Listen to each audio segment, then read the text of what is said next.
Calcutta high court ने बंगाल में अन्य पिछड़ा वर्ग यानी ओबीसी के आरक्षण को लेकर एक बड़ा फैसला सुनाया है।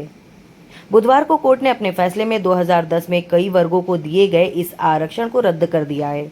कोर्ट ने फैसला सुनाते हुए कहा है कि राज्य में सेवाओं व पदों पर रिक्तियों में इस तरह के आरक्षण को देना अवैध है। कोर्ट के इस फैसले को अब राज्य की ममता सरकार के लिए बड़े झटके के तौर पर देखा जा रहा है। कोर्ट के इस फैसले पर सीएम ममता बनर्जी ने भी अपनी प्रतिक्रिया दी है। ममता बनर्जी ने कोर्ट के इस फैसले को लेकर कहा है कि ओबीसी दर्जा और ओबीसी सर्टिफिकेट रद्द करने के अदालत के फैसले को स्वीकार नहीं करेंगी। कलकत्ता हाईकोर्ट ने कई वर्गों के अन्य पिछड़ा वर्ग के दर्जे को रद्द करते हुए जो सुनाया है उसके बारे में हम आपको विस्तार से बताने जा रहे हैं। कलकत्ता हाईकोर्ट ने पश्चिम बंगाल में 37 वर्गों को दिए ओबीसी आरक्षण रद्द करते हुए इस प्रक्रिया को अनकॉन्स्टिट्यूशनल करार दिया है। साथ ही कहा है कि उसका मानना है कि मुसलमानों के 77 वर्गों को पिछड़ों के तौर पर चुना जाना पूरे मुस्लिम समुदाय का अपमान है।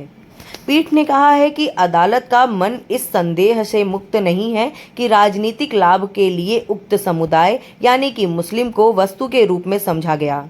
कोर्ट ने ये भी कहा कि यह उन घटनाओं की श्रृंखला से स्पष्ट है जिसके फलस्वरूप 77 वर्गों को ओबीसी श्रेणियों में डाला गया।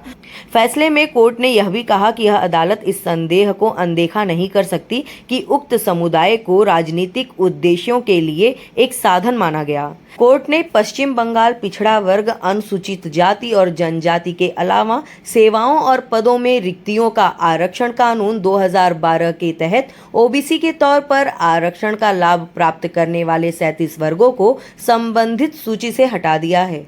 कोर्ट ने इस तरह के वर्गीकरण की सिफारिश करने वाली रिपोर्ट की अवैधता के चलते 77 वर्गों को ओबीसी की सूची से हटाया। अन्य 37 वर्गों को पश्चिम बंगाल पिछड़ा वर्ग आयोग के परामर्श न लेने के कारण हटाया गया। पीठ ने 11 मई 2012 के एक कार्यकारी आदेश को भी रद्द कर दिया जिसमें कई उपवर्ग बनाए गए थे।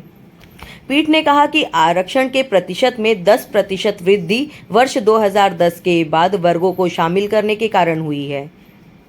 इसने कहा कि चुनावी लाभ के लिए मुस्लिम समुदाय के वर्गों को ओबीसी के रूप में मान्यता देना उन्हें संबंधित राजनीतिक प्रतिष्ठान की दया पर छोड़ देगा और इससे वे अन्य अधिकारों से वंचित रह सकते हैं। कोर्ट ने कहा कि इसलिए ऐसा आरक्षण लोकतंत्र और समग्र रूप से भारत के संविधान का अपमान है। इस मामले में कलकत्ता हाईकोर्ट का जो फैसला आया है उस फैसले को बंगाल के मुस्लिमों के लिए एक बड़े झटके के तौर पर देखा जा रहा है। कोर्ट का ये फैसला ममता सरकार के लिए भी किसी झटके से कम नहीं है। ममता सरकार ने साल 2012 में एक कानून लागू किया था। इस कानून में ओबीसी वर्ग के लिए सरकारी नौकरियों में आरक्षण का प्रावधान था। कोर्ट ने साल 2012 के उस कानून के एक प्रावधान को भी रद्द कर दिया है। इसमें कई जातियों और अन्य पिछड़ा वर्ग भी शामिल था। कोर्ट के फैसले का असर करीब 5 लाख लोगों पर पड़ेगा। माना जा रहा है कि इसमें एक बड़ा हिस्सा मुस्लिमों का भी होगा। अब ऐसा माना जा रहा है कि कोर्ट के इस फैसले से ममता बनर्जी के वोट बैंक पर भी असर दिख सकता है। ऐसा इसलिए भी क्योंकि सरकार के वादे के मुताबिक पहले जिन लोगों को आरक्षण का फायदा मिल रहा था, अगर उन्हें अब यह फायदा नहीं मिलेगा तो संबंधित समुदाय के लोग पश्चिम बंगाल से नाराज हो सकते हैं। इसका असर आगामी चुनावों पर भी पड़ सकता है। इस फैसले की वजह से ममता सरकार को मुस्लिम समुदायों की नाराजगी भी झेलनी पड़ेगी।